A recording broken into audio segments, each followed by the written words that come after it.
Comment on fait pour comprendre tout ce que l'autre ne nous dit pas?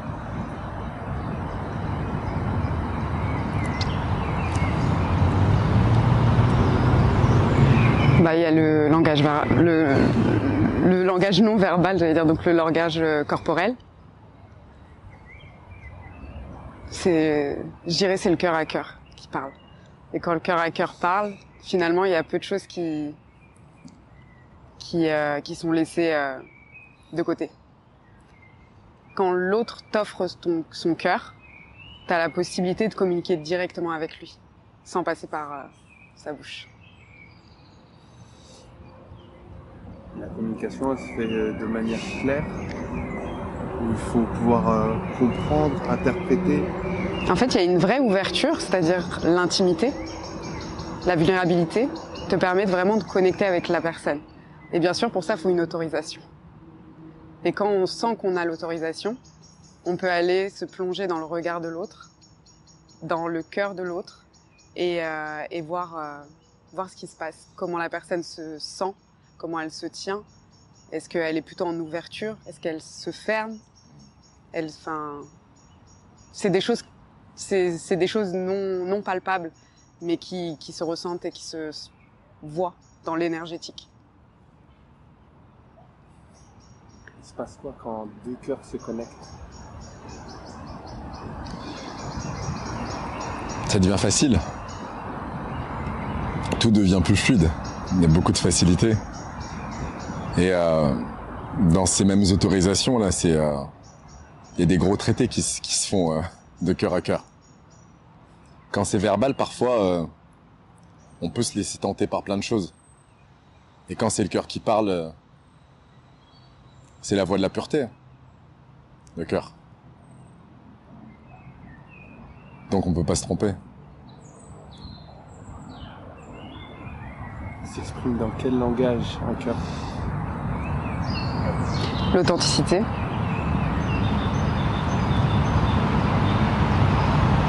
Et personnellement, je connecte à son enfant, souvent. Je le vois, il a 6-7 ans. Comme là. Et là, je sais que je suis dans le juste. Je sais comment l'activer. Ouais, elle a des grosses autorisations.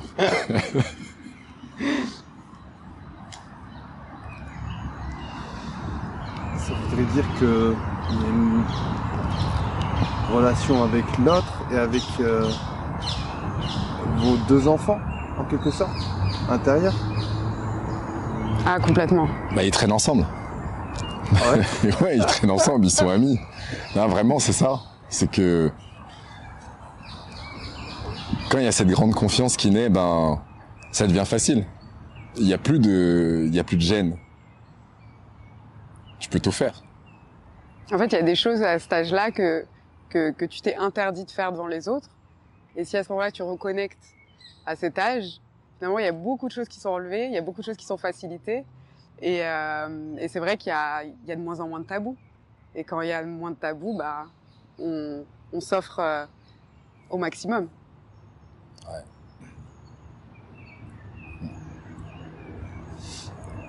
Comment savoir que c'est cette chose qu'on doit offrir maintenant?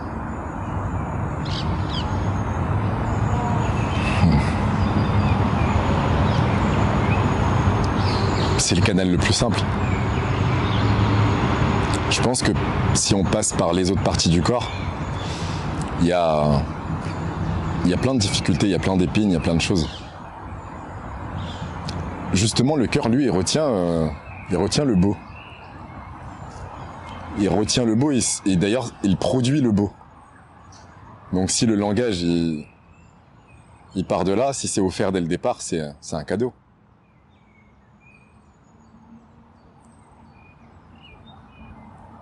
Quel est le cadeau le plus beau qu'on puisse faire à son autre? La confiance, l'ouverture du cœur, déposer ses armes, le reconnaître en tant que Roi. Voilà, il n'y a pas besoin de parler. Et voir sa grandeur. Et je voulais rajouter par rapport à tout à l'heure, le fait que nos enfants traînent ensemble, être un espace de sécurité pour nous, mais aussi pour l'autre. Ouais, c'est un sas de décompression qui est énorme. Même de ton côté, ce besoin de sécurité, il était là? Bien sûr. Bien sûr. Tu peux pas... quand tu ouvres ton cœur et quand tu commences à t'offrir la vulnérabilité, t'as besoin d'être rassuré. Est-ce que c'est un tremblement de terre? On a été élevé dans le truc où t'es fort, tu pleures pas, t'es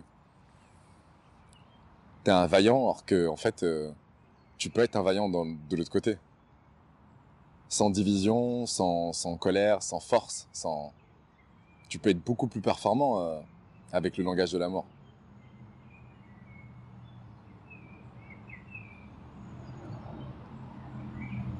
Comment, là je vous pose la question à tous les deux, comment deux êtres qui portent avec eux des armures et des armes peuvent réussir à tomber amoureux l'un de l'autre? Honnêtement, c'est difficile. Je pense que ça peut être même impossible parce que si tu as effectivement des armures et des armes, c'est que tu tombes amoureuse de l'armure et des armes de l'autre. Donc les deux se connectent entre elles et ça, c'est un amour, hein, c'est une forme d'amour, mais quelque part c'est un amour qui te montre la taille de ton armure. Et ça peut être conflictuel. Après, pour notre part à tous les deux, on avait fait un chemin personnel de déshabillage d'armes et d'armures avant de pouvoir se connecter. Et on a continué. Et j'ai connu les deux versions. Ouais, on a continué encore et encore, puisque il y a toujours une petite crasse quelque part d'armure. Bah oui. Si tu travailles avec des métaux lourds avant, tu sais, pour décontaminer le tout, il faut du temps. Et justement, ce qui est bien, c'est que quand il y a cette connexion du cœur, ça devient beaucoup plus facile. Parce que c'est pas un balayage avec force. C'est un balayage en douceur. Quand tu respectes l'espace de l'autre, quand tu prends le temps, quand il est prêt ou quand elle est prête, c'est facile après. En fait, quand tu as l'envie et le désir d'être conscient de ta propre responsabilité d'être heureux, tu le demandes plus à l'autre. À ce moment-là, tu vois l'autre comme une opportunité justement à voir ce que tu dois laisser pour accueillir pleinement la vie. Donc effectivement, si l'autre te met en réaction et que toi tu te vois te protéger, à ce moment-là, tu es conscient du schéma qui est en train de se créer pour pouvoir choisir de déposer ou de renforcer ou de ce que tu veux en fait. Et en fait, nous, ce qu'on fait entre nous, c'est que on a conscience de quand on active les armes, quand on active la protection, quand on porte un masque. Et notre but, notre intention à travers notre relation, c'est de pouvoir être le plus libre possible et le plus authentique possible. Et évidemment, bah ça se fait sur le chemin. Ça devient un raccourci en fait. Là, je parle avec qui? Je parle avec les armures, les masques ou les enfants? Franchement, tu parles avec tout le monde. Hein. C'est une union en fait, c'est devenu une famille. Okay. C'est ça en fait qui est bien, c'est que des fois je peux converser directement avec son enfant. Parfois je peux avoir une discussion avec son armure, c'est ok. Quand tu parles avec son armure, t'as le sentiment qu'elle te dit quoi? Des fois, ça peut être laisse-moi du temps, ça peut être laisse-moi tranquille, ça peut être aide-moi. Et après moi je fais ma lecture, elle est perso, mais on tombe souvent dans le juste. Quand il y a aide-moi, tu sais qu'il faut adoucir tout de suite la conversation et aller chercher autre chose. Vas-y, c'est bon, tu peux. Je suis là, il n'y a pas de galère entre nous. Et c'est encore plus facile, quand je parle à son armure, c'est encore plus facile de passer par son enfant. Tu vois un peu le... Comment ça marche? Ben, c'est ça qui est bien. C'est que quand tu as accès à toutes ces entrées, ben, quand tu sens que l'armure elle est un peu plus solide, c'est comme quand tu vas demander de l'aide à ta mère ou une autorisation à ta mère, alors que ton père il t'a dit non. Ton père il te dit non, je veux pas. Tu vas voir ta mère, tu sais qu'elle va te dire oui. C'est pas mal. Tu vas voir l'enfant, tu lui dis vas-y raconte, on est ensemble, lui il est un peu plus insouciant, il va te dire bon bah écoute, il y a ça, ça, ça, et c'est comme ça que tu fluidifies un peu tout ça. Et toi, quand tu parles à son armure, elle te dit quoi? Bah, déjà, on a de la chance quand on parle pas avec nos armures en même temps. Ouais. Voilà, ça c'est un petit peu plus compliqué. Mais quand je parle à son armure, bah c'est pareil. En fait, je rentre en compassion avec lui. Je le vois agir, je le vois avoir un ego, je le vois en colère, je le vois se protéger, je le vois. Et c'est comme si tout de suite j'étais en compassion avec lui. Donc lui, il parle tout de suite de mon enfant, mais c'est un petit peu la même chose. C'est-à-dire que je me dis à ce moment-là, il a manqué d'amour, ou il a besoin de reconnaissance, ou il a besoin de câlin, ou il a besoin d'être rassuré, mais au final, avec la communication et de se dire allez viens, on arrête. Tu vois, genre c'est quoi en fait? T'as besoin de quoi? Dis-moi. Allez, viens. Ça dure pas très longtemps. Mais quand on est les deux en même temps, en mode vénère, en mode non, je lâcherai pas. Non, là c'est plus compliqué. Mais avec le temps et la compassion et la bienveillance, ça se passe bien. Mais c'est vrai que quand tu viens d'un endroit où tu as besoin de dominer pour gagner et avoir le dernier mot, là c'est plus complexe. On a dû vraiment calmer à l'intérieur, calmer, parce qu'on vient pas de là. On vient pas de là du tout. On vient pas des câlins. Arrête de tout détruire, arrête de saboter, arrête, il y a des voix à l'intérieur. Ouais. Mais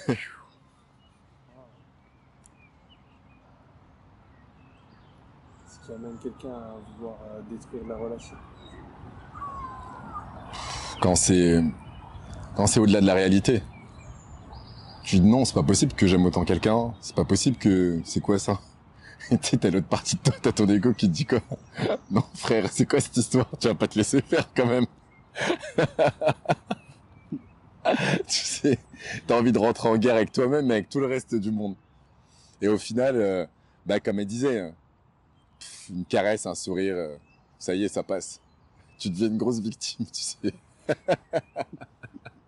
Tu deviens une victime de ton cœur. Et pour le coup, franchement, c'est de la bombe de se faire maltraiter par son cœur. Ou bien traiter. Comment ça marche, ça, être victime de son cœur? quand tu es victime de ton cœur, bah, c'est que tu t'abandonnes à lui et tu choisis de lui faire confiance. Mais c'est vrai que c'est pas le confort, c'est pas ce qu'on connaît, c'est pas ce en quoi on croit. C'est toujours trop beau pour être vrai. Est-ce qu'on mérite vraiment de recevoir tout ça?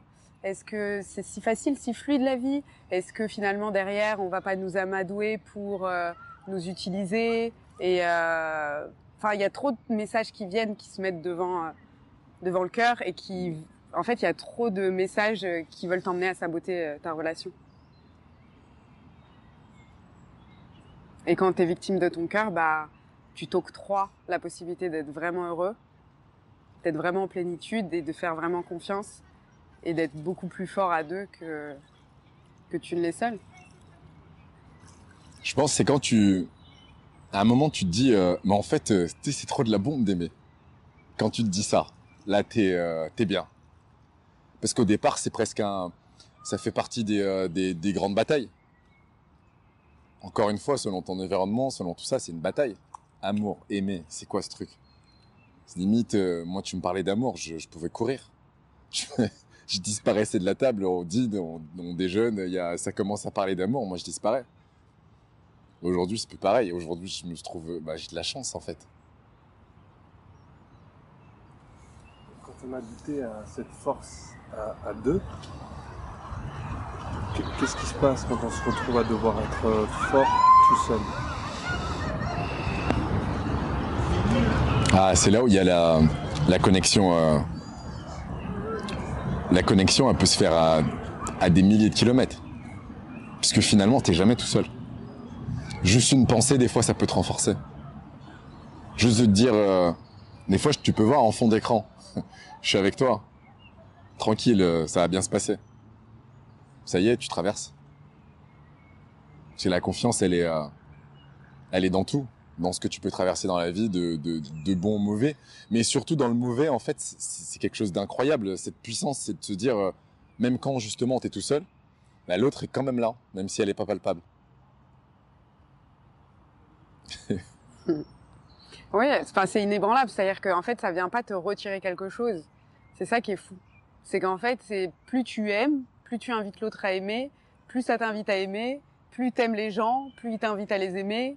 Et en fait, c'est comme si c'était sans fin. En fait, c'est vraiment la seule chose qui se perd pas en le séparant. En fait, plus tu donnes, plus tu as.